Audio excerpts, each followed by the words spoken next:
welcome back to the garden. I hope everyone's having a good day today. Hello gamer. I hope both of you are having a good time today. And how was House Flipper? I hope it ended well. After oh wait, no. How would I know how House Flipper was? I wasn't even there. I was definitely not there. What do you mean? You didn't see me there. Yes, hello everyone. Today was crazy. Today was a lot today, honestly. you guys wanna know something? You guys wanna know the dumb thing that I did today? I forgot today I had an exam. And I drove over to my university thinking that it was just going to be a normal class. But no, it was supposed to be an exam. An online exam. So there I was, 6 p.m. Wait, no, not 6 p.m. 7 p.m. And the exam closes at 10. So there I was, 7 p.m. I just arrived at university and one of my classmates asked me to go meet her at the library so to talk over, and I found out from her that we had an exam today that I was not privy to. And I drove and the exam ended at 9. So I had I reached her at like 7:30, and I had about an hour and a half to finish the exam and submit it. And I drove so fast back home because I did not bring my laptop to university as well.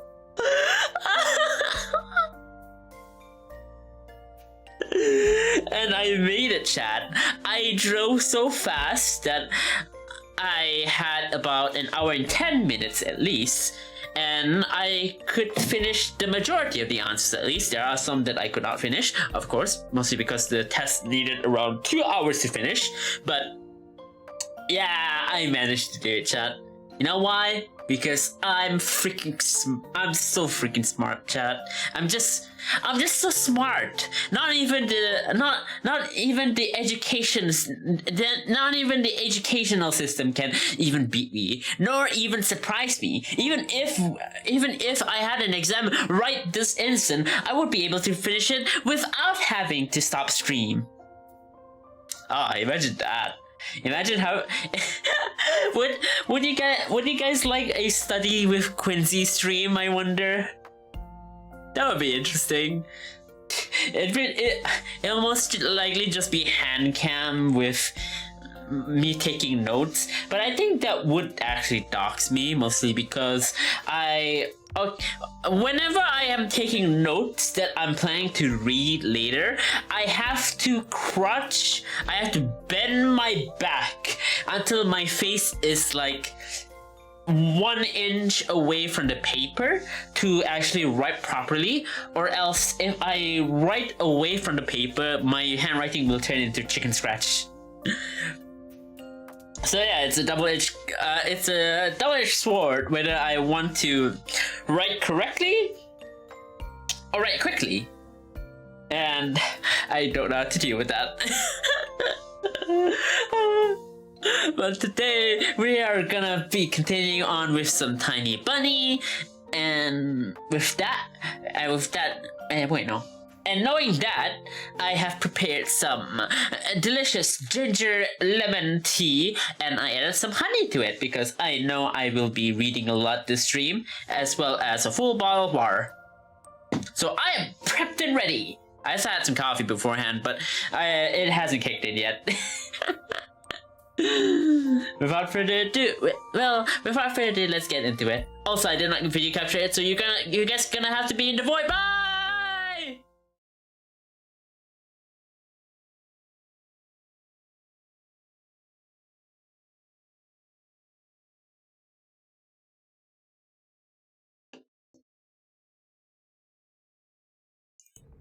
So chat, how was the void?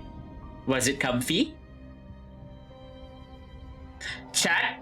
Chat? Where are you, chat? Chat! Chat! You've disappeared, chat! No! No! Wait, where's chat? Wait, what happened to you? Where is you? Where are you, chat? Chat! Chat! Chat! You're back! You're back! Chat! I missed you! I thought I lost you forever! I thought I would never see you guys again!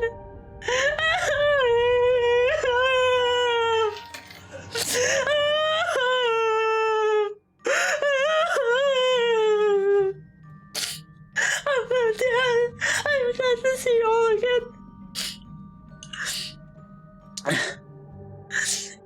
Enough crying. It's time for more scares. So last time we were in the game, we reached school and we met a interesting person on the way to school. We also got some gum. Delicious gum.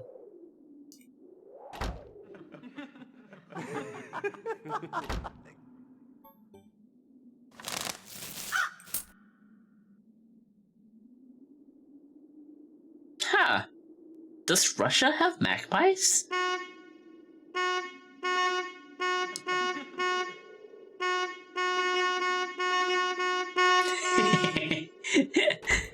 Cargo honk.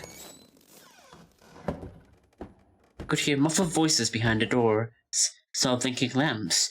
Darkness creeped along the windows, and it felt like the school was drifting in open space like a lonely lost spaceship.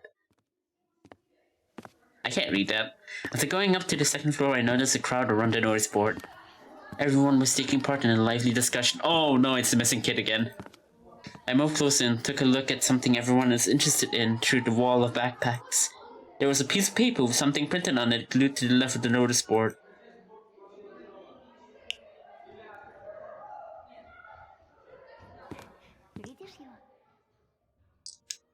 Vova Mahuren. 10 years old, grade 4B. He left his home on January the 5th around 4 p.m. and never returned. Was last seen at the bridge of the Smorodina River. He was wearing an orange coat with a hood, a black wool cap, a scarf, mittens with green stripes. Might have had a plastic toy gun on him. Skinny, brown hair, green eyes. Please call these numbers if you are ever. Child missing. Empty eyes of the lost boy pierced through my soul as if pleading. Find me! Find me! Unable to meet his stare, I turned around and rushed to the window, took a seat on the windowsill. The corridor was slowly filling up with children, in groups of few. Nobody paid me mind. In the darkness of the school toilets, child voices were hammering a nursery rhyme.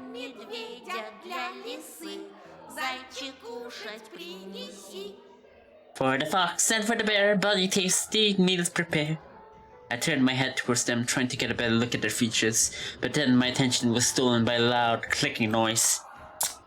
A female teacher marched down the corridor, with her chin raised up high. Her heels were hitting the floor like a miniature hooves.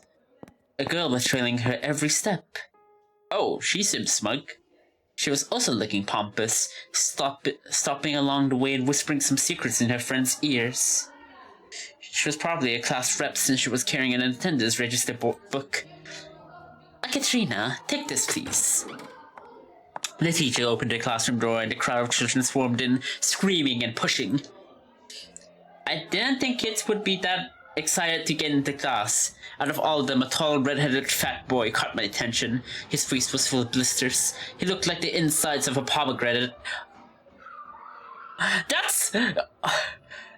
That would be an interesting insult to tell someone. Like, hey, you!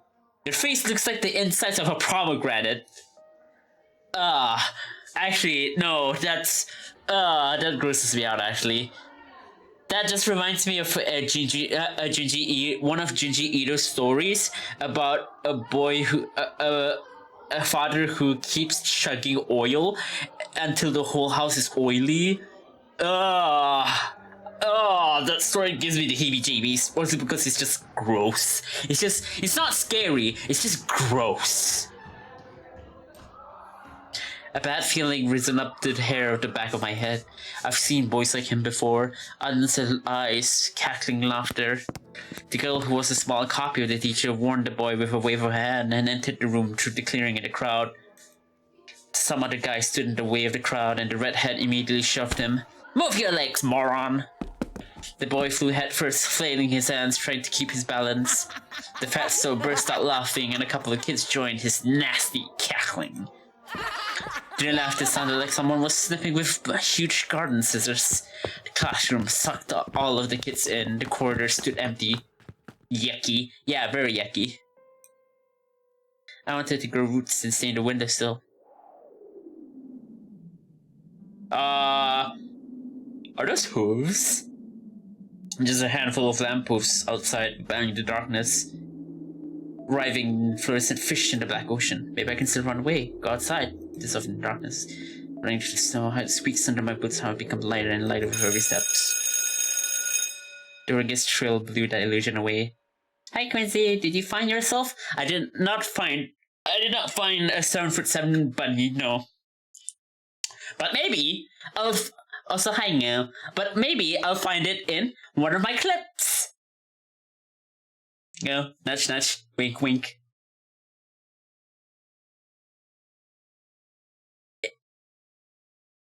If you can't tell, I'm winking with my other eye.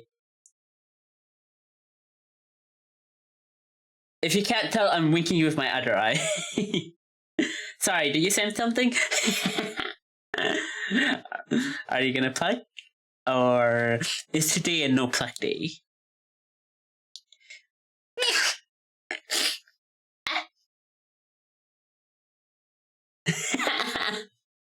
I guess. What do you mean? Yeah. Oh, it's this clip again. Bless you, cute. I'm not cute! Manic bunny laughter. Oh my god! This man is not ready for this deck! My god! That kind of sounded wrong for a moment there. I'm not gonna clarify what I'm not gonna clarify what I heard, but kind of sounded wrong. It kind of sounded a bit sus there. Now pluck yourself. Yeah. Do it now. Pluck yourself. Let's see a new clip. We always enjoy a new clip. Oh, wow. Oh, no. But why? No! Why did you clip my sneeze? Why?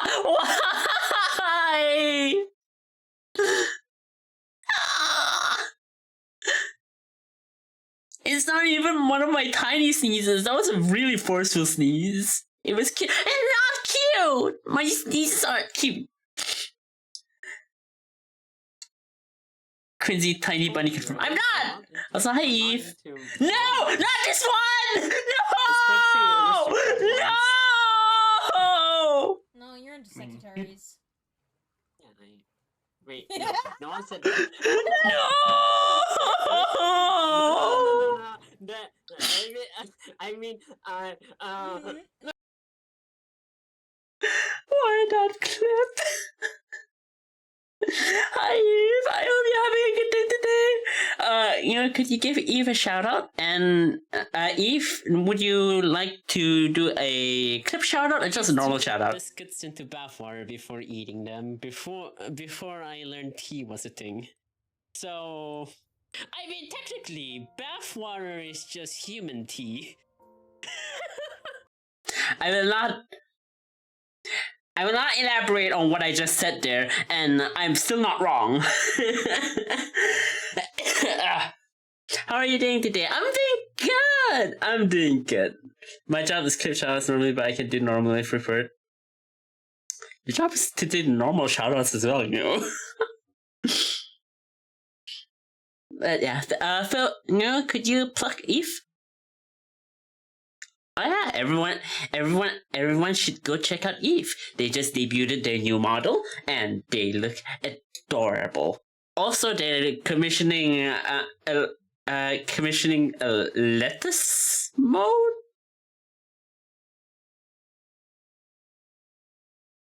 Wait, was it lettuce or cabbage? I can't remember the tweet. Let me have this round. Ooh, I Breath of got the a Wild. stick. Stick. I got a stick. Stick. Stick. I got a stick. Stick. I got a motherfucking stick. Stick.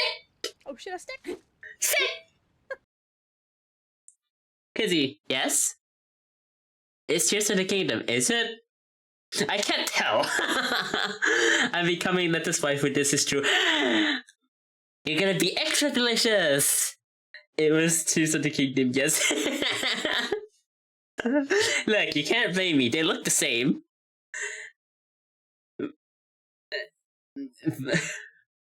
That's the environment. I did not notice anything in the environment. To be fair, I don't know much about Breath of the Wild. I'm coming to the moon. Oh god, oh no. Hang on.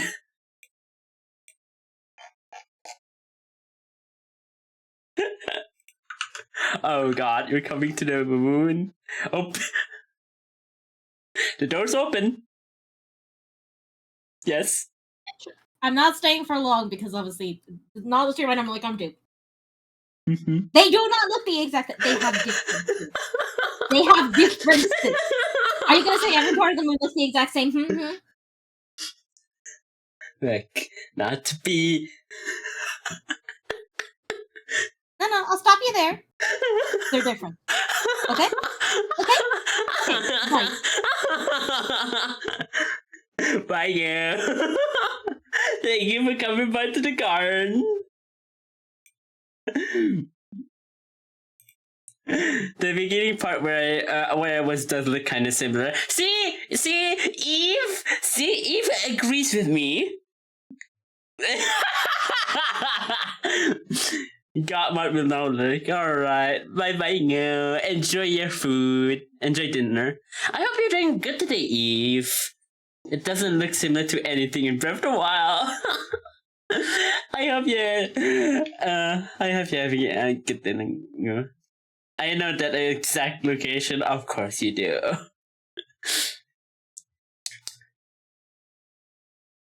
Of course you do. But yeah, Eve, we're playing Tiny Bunny today. It's a horror visual novel, I guess you could call it. We're currently at school, and we're currently dreading being in school. We did meet a very interesting person on the way to school. So let's see where this takes us then.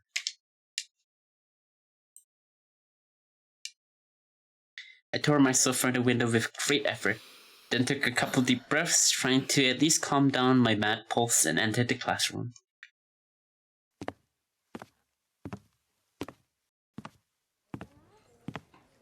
The prim teacher looked at me over the frame of her glasses, clearly annoyed.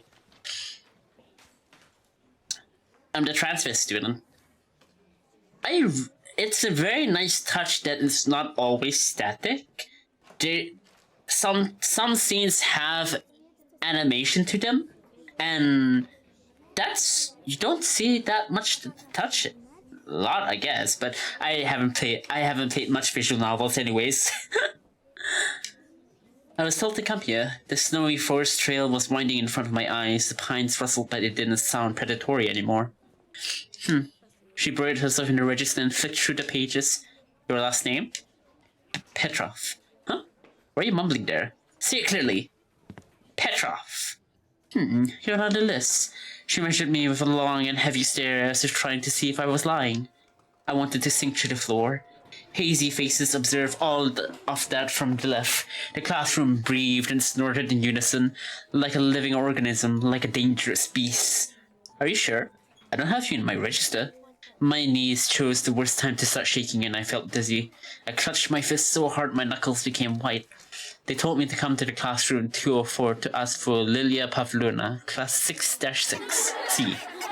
Apparently everyone in the classroom took my words for some sort of joke, because they were all laughing. I'm in the wrong classroom, am I? What's wrong with this school? The classroom fell silent. The kids hid their smokes for a better occasion. Why do we hire so many interns? They all know how to put lipstick all over their bulging lips, but when it comes to real problems, I have to solve everything. Oh no, you're that kind of teacher. Okay, I have to give you a Karen voice now. How did they send you here without any proper paperwork? We've had the same thing happen so many times already. Wait here, I'll be back. After I have a little chat with them. You're just gonna leave me in the front desk? What am I gonna do? Just stand there? What, do you want me to sit down in your chair?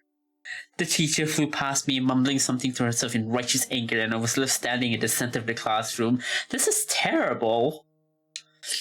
Like a convict in front of a firing squad, I lowered my gaze, feeling the mocking stares from all around the classroom directed at me. They prickled my skin and danced on it like lazy lights. Sights? Once again, I imagined running far away from this place, fighting the clawing wind, soaring high above the pines in one long jump, with the wind in my back as my only companion. The eyes of my future classmates were asking, this new boy, is he one of us? Or an outsider? Somebody whispered something and stifled laughter rolled through the classroom. Wipe the board! It was easy to guess who was the main prankster here. Hey, Four Eyes! Are you not only blind but also deaf? I said wipe the board! My knees were the only shaking part of my body anymore. I was trembling from head to toe and I prayed for the teacher to come back sooner. My prayers were answered by the powers that be. Took your time. Oh, what should I do with you now? Where will you sit? Oh, well, you can't sit with, Semyon, like... Semyon? Simon. He's alone anyway. No way! Oh, he puts his bag on there. The fatso put his backpack on the seat beside him in defiance, scratched his belly and smirked. Are you back to your old tricks? Should I call your grandma here again? The classroom went silent. And what's she gonna do? I'll be the one to do something if she doesn't. Put away your backpack. Now! Simeon didn't move a muscle. He started studying the portraits of riders on the wall, looking bored, and needed to do something, to resolve this somehow, to save myself. I cleared my throat and continued in a stifled voice that sounded nothing like me. I can sit in the last row. I think there's a free seat. The teacher snorted loudly. She looked at me, then at Semyon, then back to me. Fine. Go there, for now. And you, Mubrin, I'll have a talk with you later. Come to me after class. You'll be on cleaning duty. Got it? Semyon forced out a twisted smile. Juicy pimples were growing at the tip of his nose, ripe for the tea. Oh, I hate that! I hate that so much! Oh, that's gross. Oh, I walked carefully, afraid to stumble and fall, causing another outburst of laughter from everyone. I took my seat at the back, at the last table where I was met with a pile of old posters. The outcasts took their seats, and the class was ready to start. Now, this is settled, let's start the class. Today's theme is traditions of Russian and international literature in Zoshenko's Don't Lie. My hips don't lie. Shakira, Shakira. The fatso turned back to me. His stare informed me of the coming days, weeks, and months of bullying. I've got my eyes on you, said his watery look.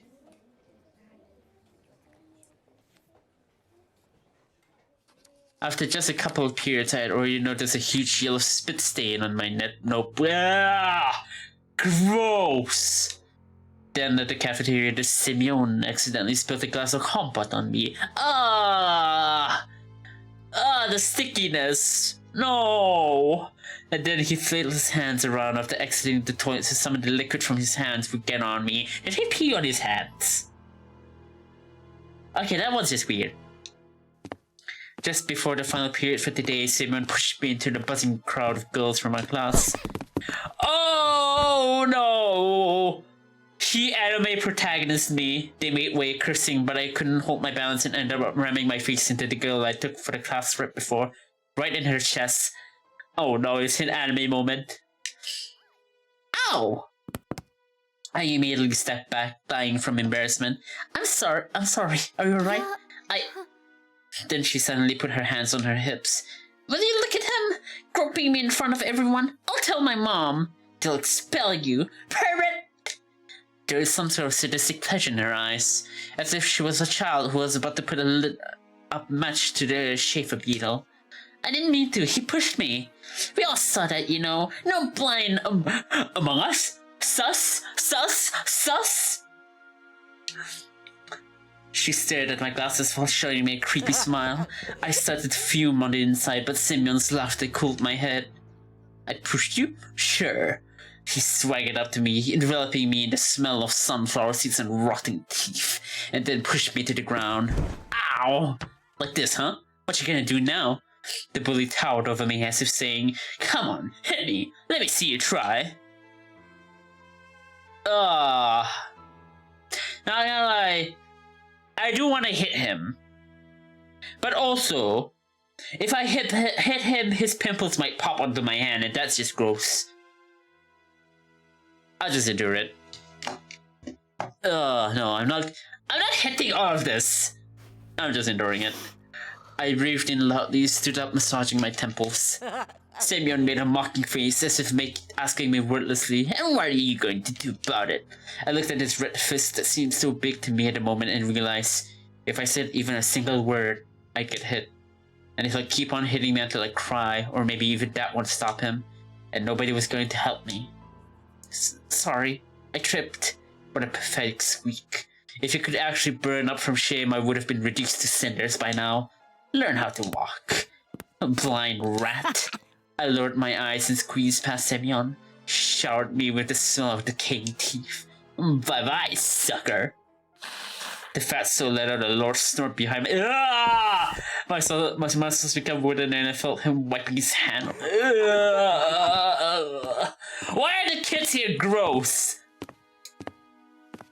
The true horror isn't the animals in the woods, it's the kids. I continued walking, listening to demeaning smirks from all the sides. It was even worse than I expected. I was late to leave school after classes on purpose. Semyon didn't attend the last period, so I was hopeful. What if he decided to dodge the cleaning duty and ran home, forgetting all about me? This was a relief. I didn't want to meet him in the empty hallway. The smirks of my classmates stood before my eyes like overturned horseshoes. My class had a lot of fun at my expense, but those who missed the show were asking the others to describe my bullying in full detail. I should have just transferred into the school for freaks. I'd be less conspicuous amongst hunchbacks, lame-legged and disfigured. While the other students were leaving the school, laughing loudly, I was pretending to skim through my books near a window. I was standing outside, nervous. Semyon was normally to be found in the front yard or near the school gate. I didn't really believe I was his lucky, so I decided to be extra cautious and stay for some more time in the corridor that was gradually getting less crowded.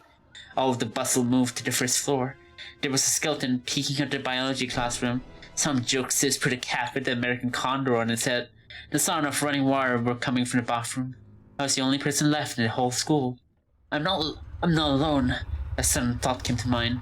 I remember the missing boy. His portrait was on the notice board near the schedule. Oh, why does it look more creepy now? Oh, Kase-Q, welcome. I hope you have a wonderful time here in the garden today. How was your day? I hope it was great. And welcome. Today we're playing Tiny Bunny today. This is a horror visual novel, I guess you could say, and something weird is happening in the moment. Hey! Wait, Kaze? Wait. Kaze! Hi! I needed to make sure. For some reason my throat is very dry today. I should hydrate. Yep, Lamau. I had to double check. Well, morning! Is it morning for you? I honestly don't know what time zone you're in. You're normally awake at my time. Hello, hope everyone has a good day so far. Hey, Fall! Welcome! I hope you have a good day today too.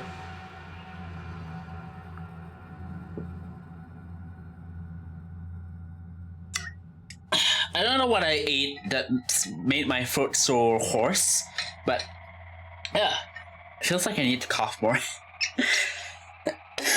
I hope I'm not getting sick.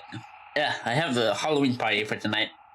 Midwest, it's about noon right now. I'm a late sleeper. Yeah, I figured you're awake in my afternoon, so I was surprised. I hope you have a good day today, Kazu. Oh dang, yeah. Cause right now for me it's almost 4:50 a.m. Yeah, I hope you enjoy your time here. I remembered his smile. Oh wait. I remembered his smile, him looking at me, and the fact that he's most likely already dead. Hello? I shouted and turned around. Oh? At first my eyes stumbled upon the black violin case. Then I noticed a girl from my class was holding it. Someone nice? An actual decent human being? She sat in the first row of the second column. I could swear I caught her looking at me a couple of times. And I was sneaking glances at her myself. Sometimes it just feels nice to look at something pretty. The spring, the sky, or a girl that's not in the crowd that laughs at Semyon's jokes. And she wasn't whispering the dirty laundry of other people to Katya. She spent all the breaks just like me, staying in the classroom or looking in the window or drawing something in her green notebook. Hello? I turned red and pretended I was studying the pattern on the wooden floor. I saw Bubberin push you. Are you alright? The bump on my head hurt, but it wasn't all that much uncomfortable. I'm fine. It's nothing.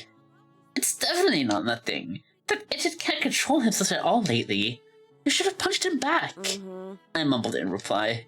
Semyon wasn't like that before. He also transferred here just recently. His grandma told me that it almost felt like he went mad. I started shoving books in my backpack to at least put something in my hands. The girl looked at me with her clear, attentive eyes. Do you live over the river? In a wooden house? Yeah. Must be scary living there. And you also have to cross the forest. I wouldn't be able to do that. I shivered at the mention of the forest. I thought of intertwining branches of snake-like trail of endless darkness that spread like mold among the crooked trees. So I straight up lied. It's not that scary. What's so scary about it for you? She smiled after a brief pause, as if brushing off a daydream. Well, actually, never mind. My name's Polina, by the way. And I'm Anton. I already know that. Oh, I have to go to music class. She made a couple of steps and stopped. Amazing. Polina didn't look like those beauties from the magazine posters or the actresses from the movies. By the flickering light of the ceiling lamp, she looked much more alluring. Can you play anything? My parents bought me a guitar a couple of years ago. I immediately remembered my meager attempts at making music. Change. We're all waiting for change. So a song echoed my thoughts and my desire to change something. The guitar got lost somewhere, as if refusing to move to the old house near the forest. I think my parents gave it away to someone that needed it more. I don't, sadly. A pity. Oh well, I'll be going. Bye. Her shout was captured by the loud echo. Her shoes also echoed throughout the school hallways. Bye. I wasn't sure if Polina heard me. I looked out the window again. Oh, I'm sorry, Semyon would say while shoving me off the staircase in a way that could break my neck. Oh my god! Also, terrifying faces! Where are you? Why does the kid in the middle look like he's so old?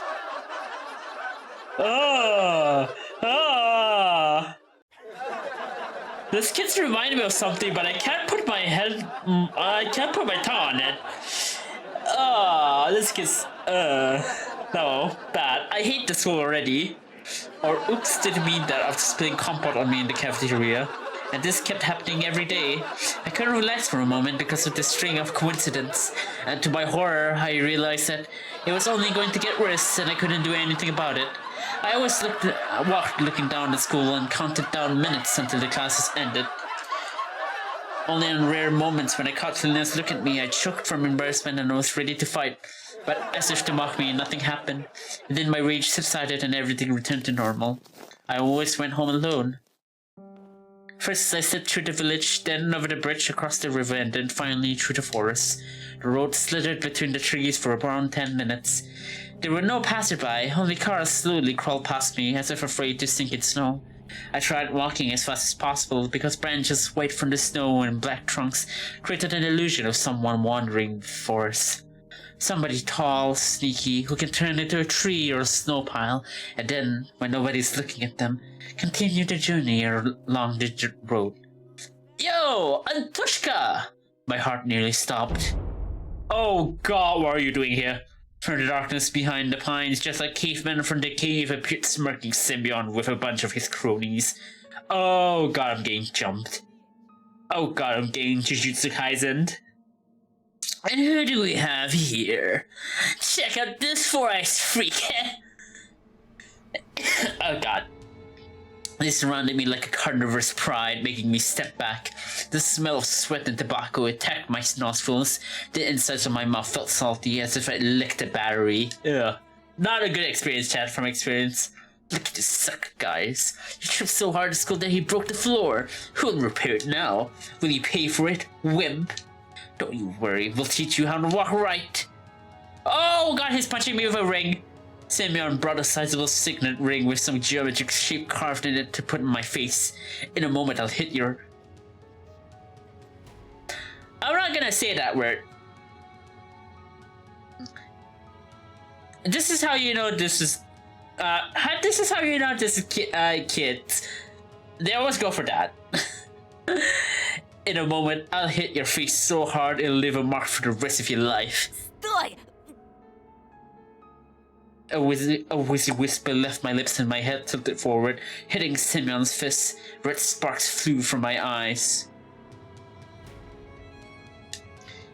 They're going to gang up on me and beat me up. Oh god! Yasha, give me a hand. Simeon gave me a rough push towards the bastard with the slanting eyes and he tripped me. I fell on a sharp crust of ice and the fatso stepped on my hand, preventing me from getting up. A painful groan escaped my throat. Did you hear him whimper? Is he actually... that word again. Or something. I started to lose breath from anger and resentment. The pain was growing.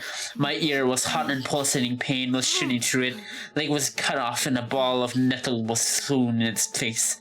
What's the sign, Antushka? Come on, tell us. Are you? At this moment, I felt pure unbridled rage, the amalgamation of my anger. Like the Sprout's ink, it rose up from the depths of my mind, filling all my thoughts.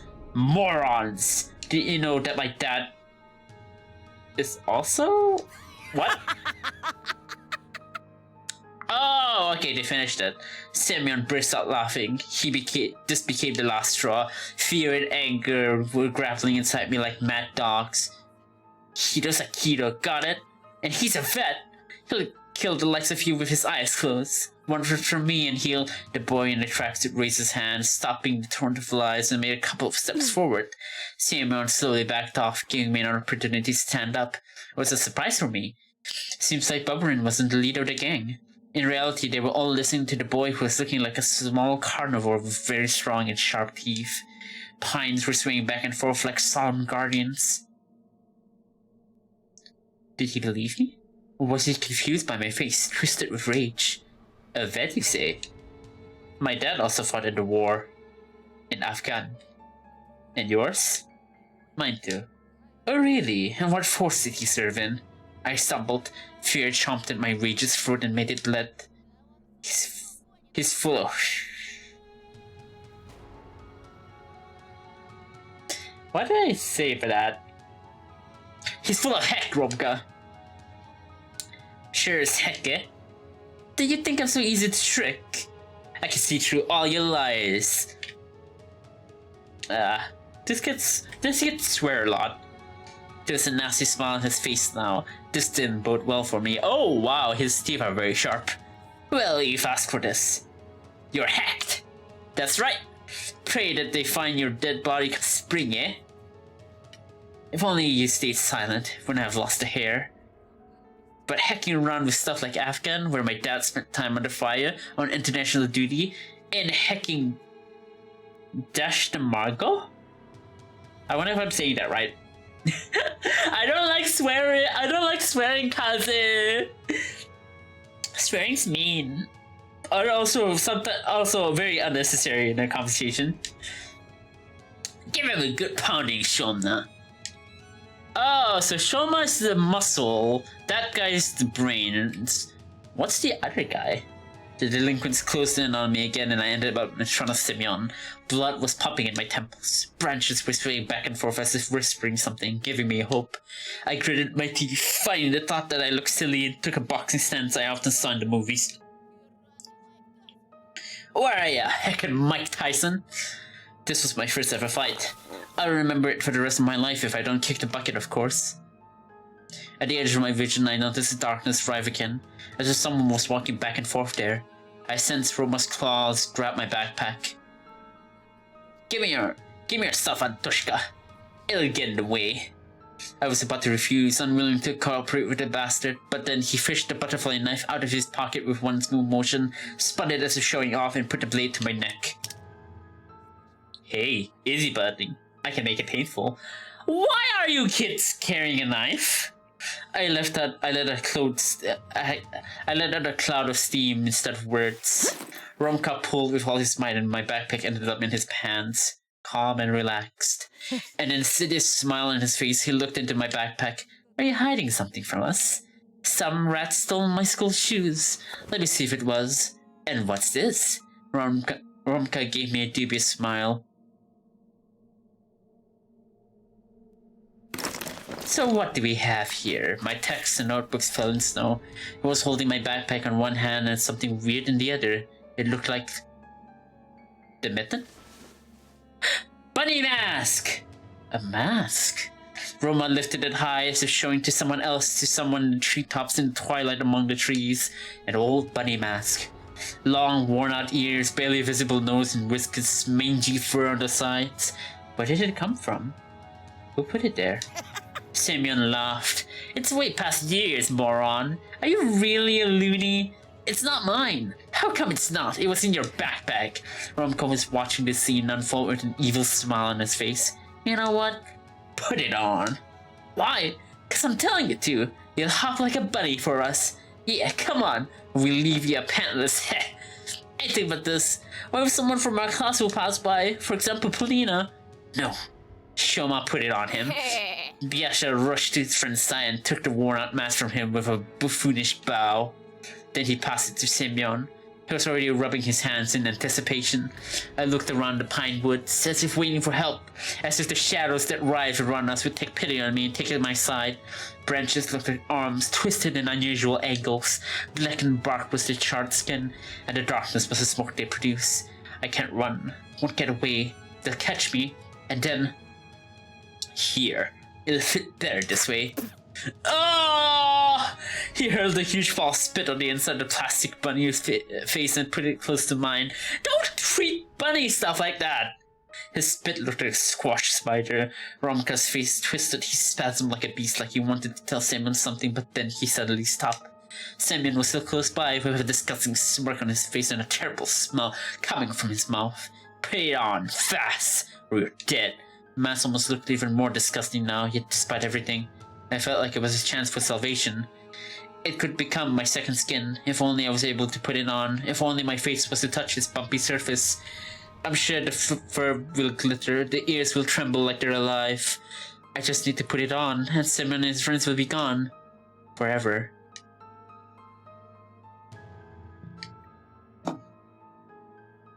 I guess I have no choice. I reached out and my hands wasn't shaking anymore. Simeon handed me the mask and let out an evil laugh.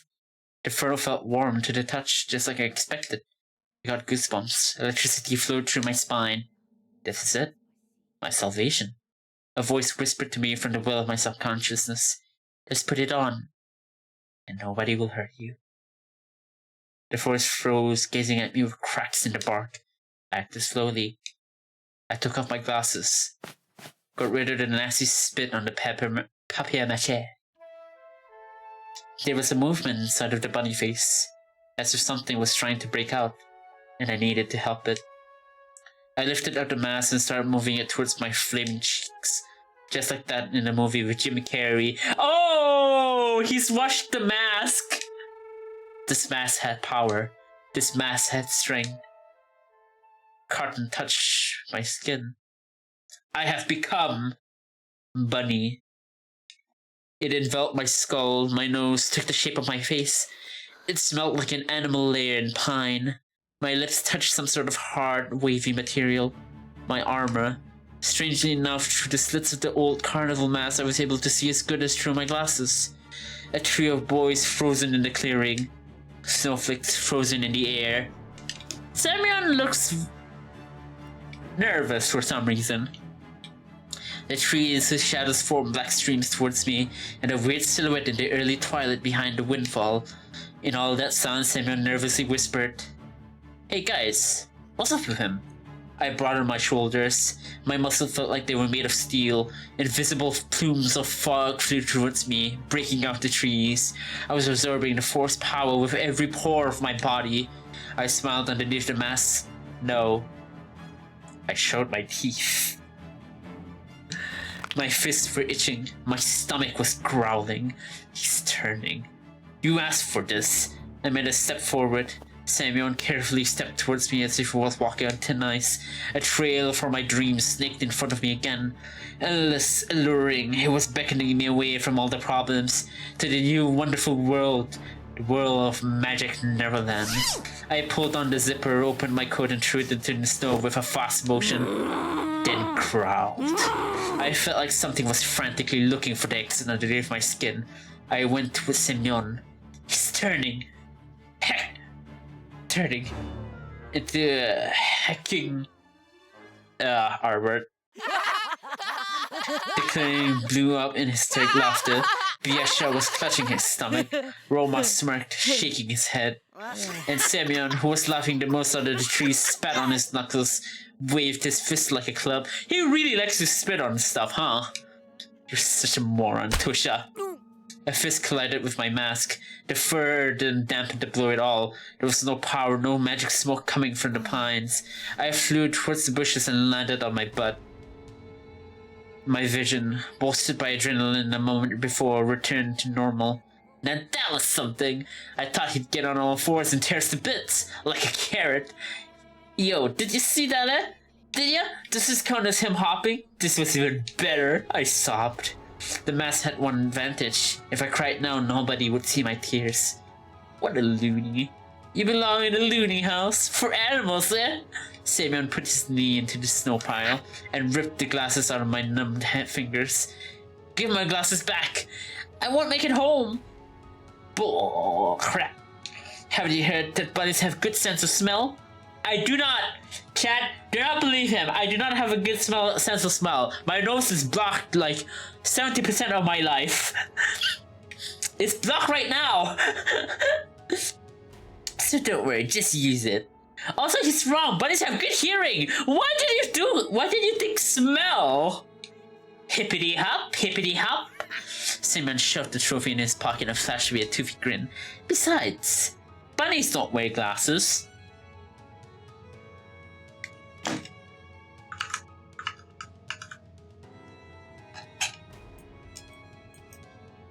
What are these then? Huh?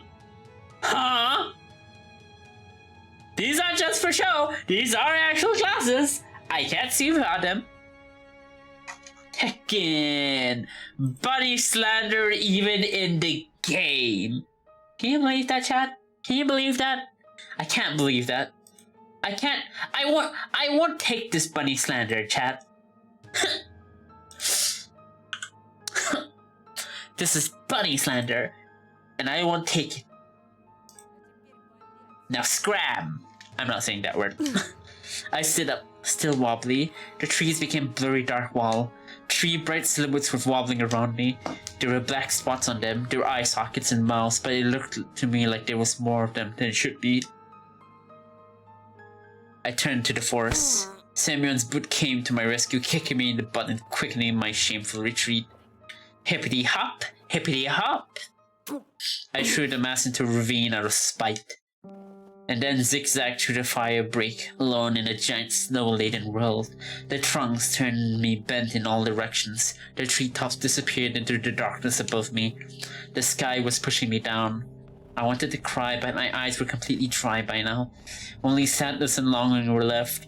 I desired to bury myself under the snow and leave for the Leverland, joining Vova and Senya. I didn't care where to go, just somewhere far away from here. Somewhere very far. I reached home at least. Hey, what's this? Where are your glasses, Anton? Did you lose them? See, how can you be so careless? Do you think I own a money printing press? Wow! Instantly, she accuses us of losing it without hearing us out. Wow. Yeah, right, you'll be wearing your old glasses until next year. Olya rushed to me. I saw Fox! Surprise akin to shotgun blast. I could only flap my lips in reply. Oh. A cup shattered into many little pieces with a loud fang. My mom let it fall from her hands. Her face was pale and her eyes were glued to the ground. This pause, just a split second, felt like an eternity. Then my mom spoke with disappointment. First it was an owl, now it's a fox. Will you ever get tired of this? But it's true! She was so fluffy. She stood on her back legs near the hedge just like a person. The fox called my name, but then Mom came and she fled. There was no fox. Stop making things up. Don't go near her. If it was necessary, I was ready to shake my sister as if she was a doll made of cloth. What's wrong, Tusha? Don't go, you hear me? My mom entered the hallway and gave me a surprised look. I hesitated. Well, a fox will bite you. I remember fairy tales where foxes used to kidnap children. I imagine Alyssa, liberated carnivores, running through the night forest with a dangling sack in her hands. It wasn't a real fox. Tell him, Olya. She stood on two legs and she wore a dress. And she was real. See? Mom showed us a tired smile as if it was the only explanation needed. I also forced myself to smile. My smile was like a thin piece of soap, right before it dissolves completely on your palm. But when I was left alone with my sister, I whispered, if you see her again, run.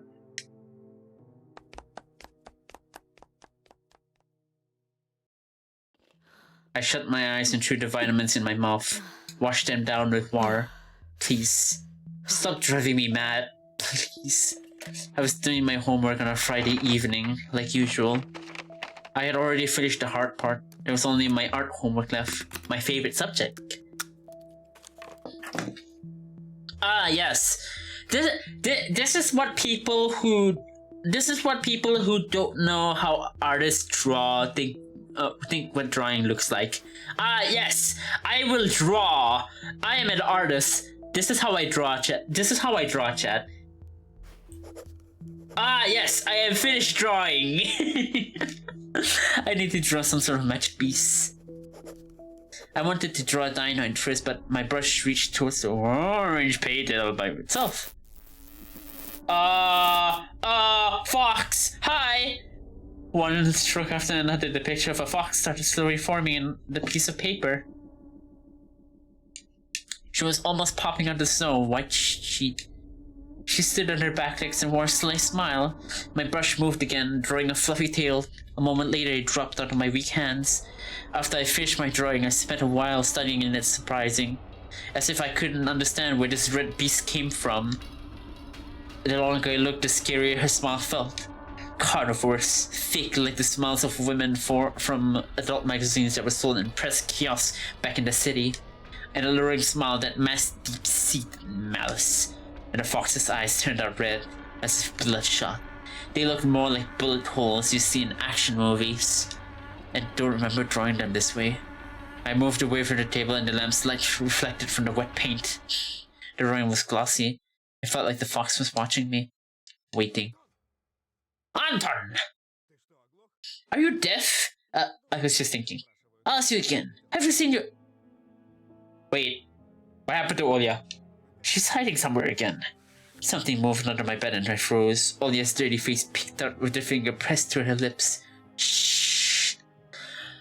Okay, she's safe. Olya, I can see you. Get out of there. You're covered in dust.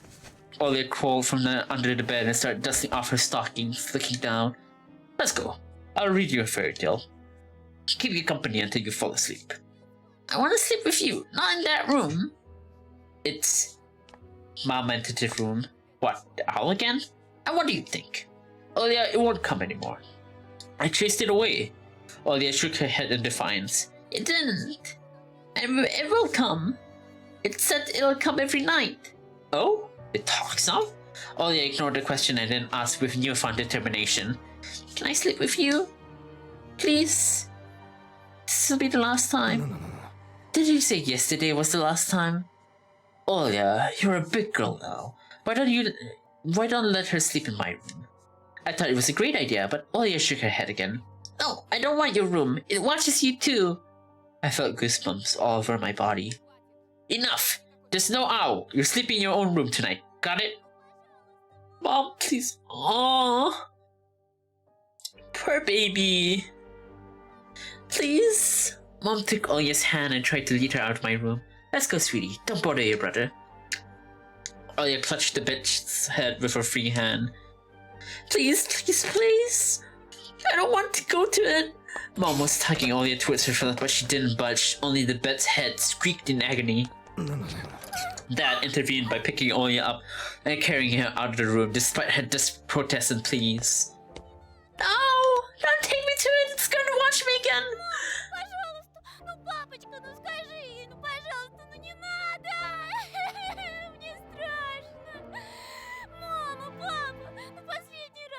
Oh, that's heartbreaking.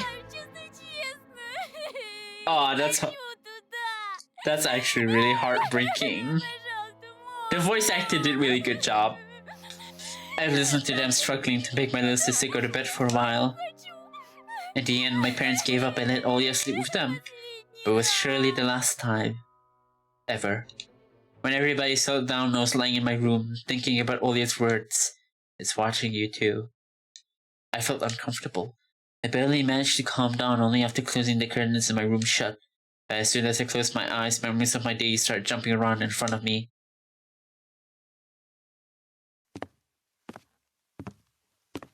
I'm in the void now. Oh! Back here. I was in the middle of the stuffy school corridor. I could see the literature classroom from here. The faces of dead classical writers on their portraits, the prim and regal pose of our homeroom teacher, Lilia Pavlovna. And around the corner was her daughter, Katya, a snitch and a gossip, eagerly waiting for me. Hey, transfer student. What do you want, Katya? She got on her tiptoes and started swaying, while hiding her hands behind her back, and then asked me with a fake smile on her face. Can I ask you something? When did you get transferred here? I might have told the truth about this to Polina, but Katya will sell it in the market for 3 kopekas. It would be the same as printing all my thoughts and hang them near Vova's picture for everyone to see, so I reverted to an answer I knew by heart. It's all because of my parents. Dad has a new job here and my mom. But Katya didn't even listen to me, just rushed toward the pricked up ears of her friends, whispered something while stealing glances at me, giggling. Yeah, right. He takes us all for fools. I've heard this all because of his father. He crossed the road with some big shot and other families hiding in a remote little village. That's not true, you're lying. And did you hear how Bubba had bit him up? And all he could do was look all pathetic and take it. Stop it! You know he wasn't alone. And if that wasn't enough, there are rumors that this weirdo carries a bunny mask with him wherever he goes. Who in their right mind would do something like that, huh, girls? I see. Our Antushka must be truly special. Maybe his... I hate that she's using that. But what if he's a serial killer? I'm sure you'll be able to find an axe in his backpack if you look hard enough. Or something even worse. Yes! Shut up. Look at him scream as if something bit him. His pupils, look at how wide they are. I hope he won't go insane or resort to violence again. I mean, there must be a reason his mom always feeds him those pills, right? I just there in confusion, trying in vain to understand how she found out about my medicine, and what scared me even more was the possibility that her nonsense had some truth mixed in. Yes, that's right! He's an insane as his little sister. Can you imagine that she says a human-sized owl visits her every night? Yes, but not a single healthy person has seen it, and this simpleton believes her. Can you imagine that? And then I caught a single kind look from the smirking crowd. How can it be, Anton? Are you unwell? Polina, please, listen to me. You're right to listen to this liar, Polinochka. This loser can't even stand up for himself, and he won't be able to defend you if it comes down to it. He'll run away to protect his own skin. Weakling. Polina slouched as if someone kicked her in the stomach, and then burst out in tears and fell to the dirty floor, wailing and screaming. No! Why, Anton, why? I couldn't understand her reaction, but I still rushed to Polina's side before getting shoved violently by Katya. Get your paws off her, you monster! Rage was building up under the veil of my fear. It slowly rose from the cloudy mist. I felt my upper lip creep up, showing my teeth. The fact that your father beats your mother doesn't give you the right to do the same to girls. My fists became hammers. I couldn't unclench them. Nobody can speak about my family like that. I came to my senses when I already lunged at the angry Katya. Ha! You went nuts! Help! Petra went completely insane! Ah! At the same moment, the crowd around her became louder. It started whistling and roaring and growling.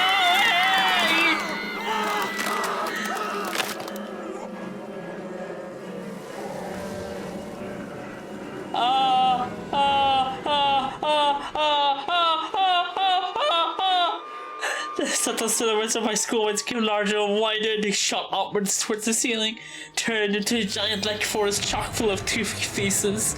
I shrank to a tiny ball of fur and started shaking in fear before the might of ulcer-ridden trunks that belonged to either trees or human. It was impossible to tell. Say, you've finally shown your animal nature, coward! Katya's face was twisted with jubilation and ecstasy. Anton! Why? No! Why did you do this to me?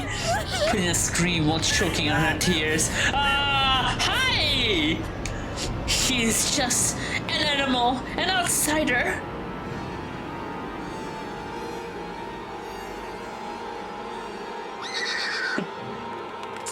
A scary flapping of wings came from the forest. A pair of giant white ears descended somewhere from above, and I ducked myself into them. Anton! Please, wake up! I jumped up, almost falling out of bed. Apparently, I was thrashing around for hours on the sweat-soaked sheets. Olia's scream pulled me out, set me free from the tentacles of fear. Anton, please, wake up! Wake up! It took my eyes a while to focus on the silhouette near the window. Olia's voice was distant. My head was still ringing after the fight. Sounds got distorted as if my ears were stuffed with cotton. My sister, as distressed as ever, just kept on repeating the same phrase. The owl, please, I'm scared. Her tears poured on my heart with like boiling water, but it was almost thankful for the owl's appearance. Otherwise, the scared Olia wouldn't have woken me up. Wait a second, Olia. Want me to read musica for you?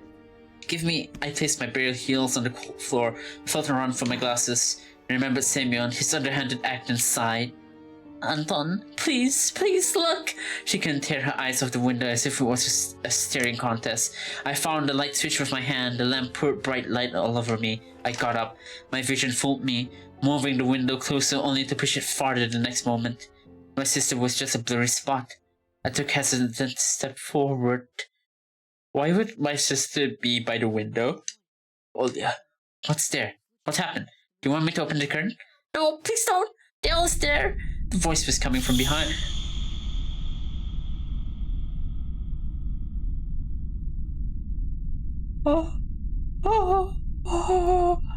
I turned around for some terror. Teary-eyed Olia stood in the doorway. Who are you talking to right now? She stared at me with eyes that were red from crying, with her hands wrapped around her shoulders. Her voice was nervous, as if she was afraid to hear my answer. I was talking to you. To someone who pretended to be you. The ledge outside my windows creaked ominously. as if something huge was sitting on top of it. The thing that pretended to be Oya started spreading, changing shape, grew to scary heights under the light of a carnivorous moon. Anton, please, come closer, come here. The voice didn't belong to my sister anymore. The thing that was hiding behind my curtains got tired of pretending, making me look like a fool. I pinched myself as hard as I could, hoping that the silhouette near the window was just a continuation of my nightmare, a hallucination brought upon by the cursed house, and those don't bite, do they? The silhouette was towering before me under the veil of mist. I heard Olia's shrill scream when someone had knocked on the window. It came to get us! Another knock, I stepped back into the middle of the room, as if there was existent nooks where I could hide from this horror. The sound was sharp, metallic. The lamp started shimmering, then it suddenly lighted the whole room and went out. Like a candle in the strong wind, the filament inside it snapped like a ringing sound. The darkness that was waiting for that exact moment poured from all the angles and enveloped me. There was only this window left in the whole universe. Moonlight poured through it, painting everything the color of bones that were exhumed from a crypt. Oya started squealing and pressed herself into my back, seeking protection. And then an eye, burning with carnivorous fire, stared at us from the window. Knock, knock, knock, knock, knock. No, I wasn't trying to break the window. I was toying with us. It just kept on knocking, driving us mad. As if a giant clock was measuring the time left for us, its pendulum swinging above the abyss. Go away! Get out! Shoo! She was screaming in desperation, her hands clutching my arm like a pair of pincers. Anton! Anton! Come closer!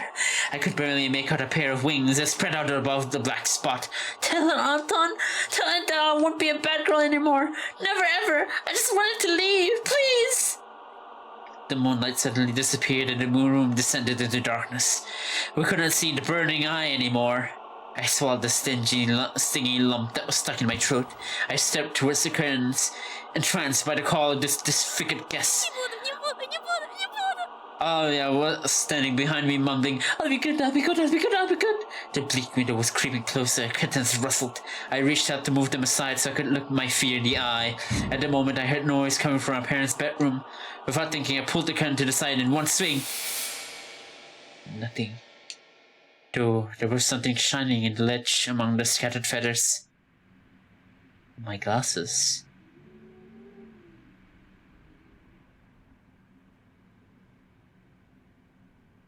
How did they get my glasses? And why would they want to give me my glasses? Ones that Simeon took from me. How did they get here? Was that a gift from the gurgling night? Did an owl really bring them here? I looked in the front yard at the foreboding clearing at the 2 feet forest. Not a soul. Not a trace of our late night guests. Only the old lampposts dreaming like a lone watchman among the snowy desert. The dry window frame creaked. I tore away the insulating frame that the stripes of glued newspapers. Opened the window with big trouble. Frost behind me with its little needles. The paintings on my wall moved from the draft.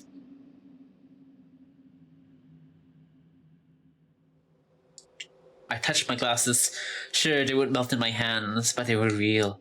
My brain was scrambling for an explanation. Simeon and his gang just pulled a prank on me? That was it. That's it.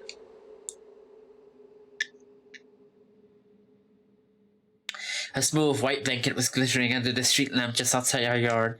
If anybody was to get close to the house to climb the pipe to the ledge of my window, there would surely leave footprints. But there were none. I cautiously took my glasses. My wrist was still intact. Nobody pulled me into the darkness full of restless writhing. Why aren't you bed? I swayed from the surprise and almost fell out the window. Are you out of your mind? Did it feel hot in here? Do you want to catch a cold? The owl was here, chased it away. Go to your room immediately and get in your bed. And you. Mom paused, directing her seething eyes at me. She was thinking of a punishment equivalent to my crime. In the end, she just waved her hand, took Olia by the shoulder and left, throwing gloomy words my way. We'll talk tomorrow. I managed to get the frame back in place with a couple of hits, pressed in the latches with all the strength on my fingers could muster. The cold left the room, but the fear was still present. I placed my glasses on my nose and started studying my reflection in the window. It didn't look like my face, more like a death mask. Just like the one worn by the boy from the notice board. That night, I was on the edge of joining him there. A black and white face was staring me through the clearing between student heads. Attention, child missing. Semyon Bubblin, 13 years old. He left for school in the morning of January 16 and have returned. Features: chubby, ginger hair, gray eyes, was wearing dark brown sheepskin coat, beige scarf, black mink hat, and Alaska boots. Please call this on. It was Volva. His face was right beside it. I recognized the fat cheeks, the damaged skin. Semyon. Baburin's photo was printed out and placed on the glass, like an exhibition piece.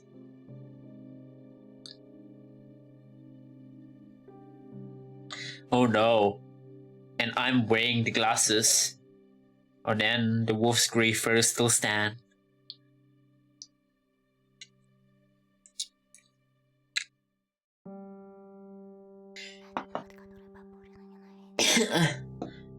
Alright, since it's a new chapter, I'm gonna go take a break.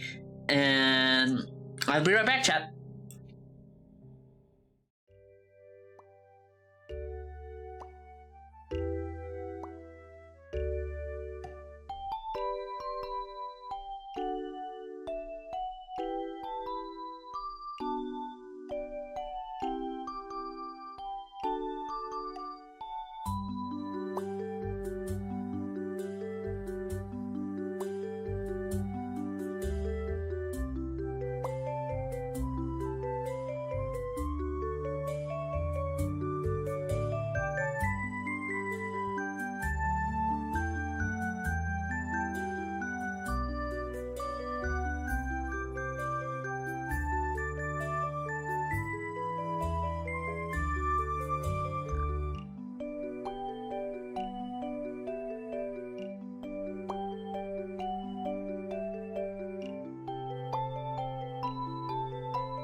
Hi everyone, I'm back. All right, let's get back into the game.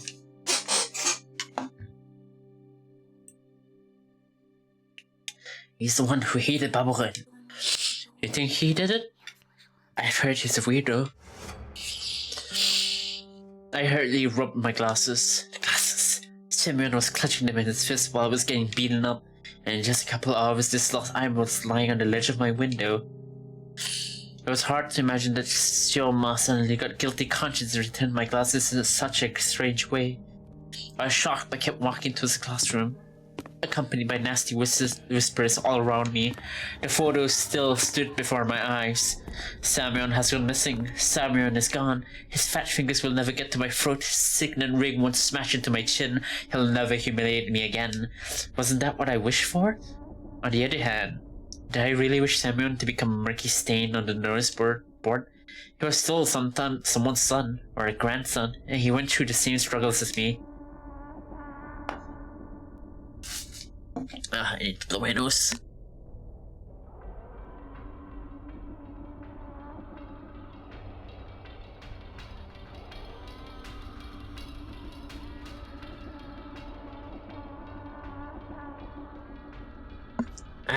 Blew my nose, chat. Also, we should save.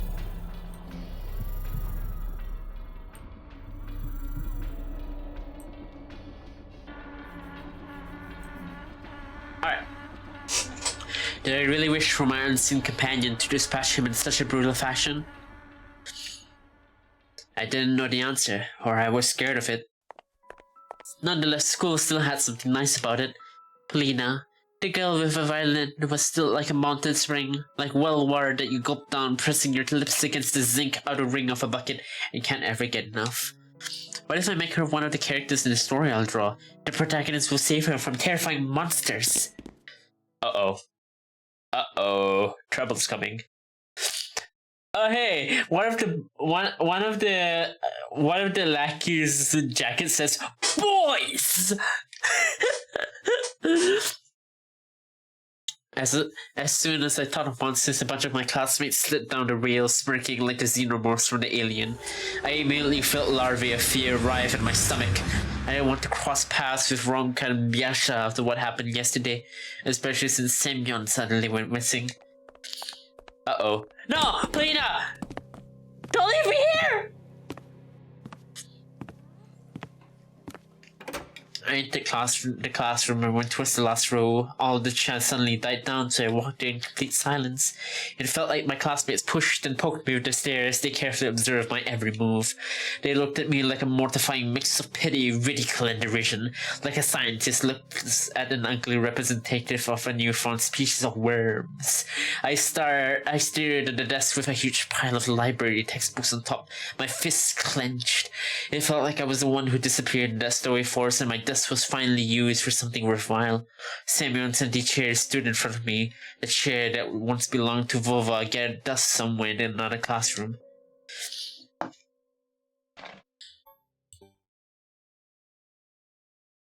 Shock? Pencil sharpener. Dead person. I'll just sit down.